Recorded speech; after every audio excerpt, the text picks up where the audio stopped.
ओम श्री साई नाथाय नमः। मैं राजेश कुमार आप सभी साईं दरबारियों और साईं भक्तों को प्यार भरा साई राम करता हूँ। मैं श्री साईं सचित्र में से उदित घटनाओं और लीलाओं को आप सभी साईं भक्तों के समक्ष प्रस्तुत करना चाहता हूँ। जैसा कि आप सभी को ज्ञात है कि श्री साईं बाबा के जीवन पर प्रकाश डालने वाला एक साईं सचित्र महाग्रंथ हम सभी के बीच मौजूद है और इसके अलावा टीवी सीरियल्स और बहुत सारे ऑनलाइन प्लेटफॉर्म में हमें इसकी जानकारी मिल जाती है। तो फिर मुझे इस तरह का दुस्साहस क्यों करना चाहिए? तो मैंने इस बहुत विचार किया। श्री साईं बाबा की आज्ञा समझकर या कहे कि श्री साईं बाबा की मैंने जो लीलाएं और कथाएं पढ़ी है उस पर मैंने कुछ मनन किया तो मुझे अध्याय 2 साईं सचित्र का एक कथा याद आती है। इसमें श्री हेमांत पंत जी ने लिखा है कि श्री साईं बाबा की जीवनी सागर के समान अथाह है, जिसमें गहरे गोते लगाए जाए तो हमें अमृत ज्ञान रूपी आनंद के अनुभव होते रहेगा।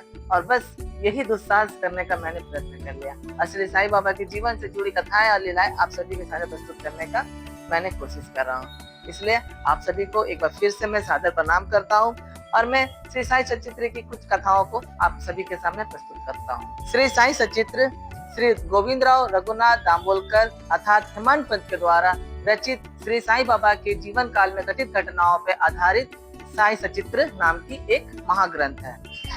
पुरातन पद्धति के अनुसार श्री हेमांत पंत जी ने वंदना द्वारा श्री साईं सचित्र का आरंभ किया है, तो उसी क्रम में मैं भी श्री साईं सचित्र में का वर्णन आप सभी के समक्ष वंदना द्वारा करना चाहता हूँ। सर्वप्रथम मैं श्री गणेश को साष्टांग नमन करता हूँ, फिर मैं माता सरस्वती को साष्टांग नमन करता हूँ, फिर मैं ब्रह्मा विष्णु महेश को नमन करता हूँ जो उत्पत्ति स्थिति और संहार करता है, फिर मैं उन ऋषि मुनियों को नमन करता हूँ जिनके वैदिक काल में मेरा जन्म हुआ और मैं उनकी लीलाओं और गाथाओं को सुना हूँ और अपने जीवन में मनन करने की कोशिश करता हूँ और मैं करता हूँ। और फिर मैं अभी के आधुनिक संतों को नमन करता हूँ और उन सभी आदरणीय पूजनीय महाकथा वाचकों को भी नमन करता हूँ जिनके वैदिक काल में मेरा जन्म हुआ है और मैं उनकी भी कथाओं को सुनता हूँ, अपने जीवन पे उसे आचरण पे लाता हूँ और हो सके तो मैं उनकी भी कुछ कथाओं को आपके सामने प्रस्तुत करूंगा।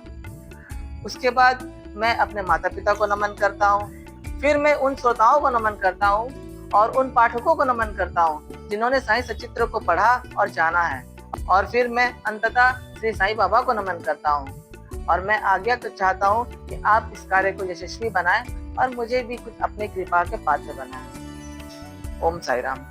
अब मैं इस तरह वंदना द्वारा अपनी ये कथा को विराम देता हूँ। श्री साईं बाबा के जीवन से जुड़ी लीलाओं को आप सभी के सामने प्रस्तुत करता हूँ।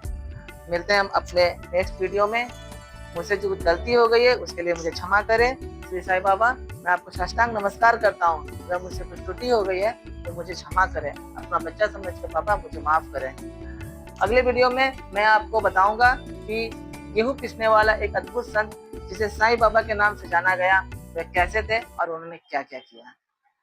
साई राम।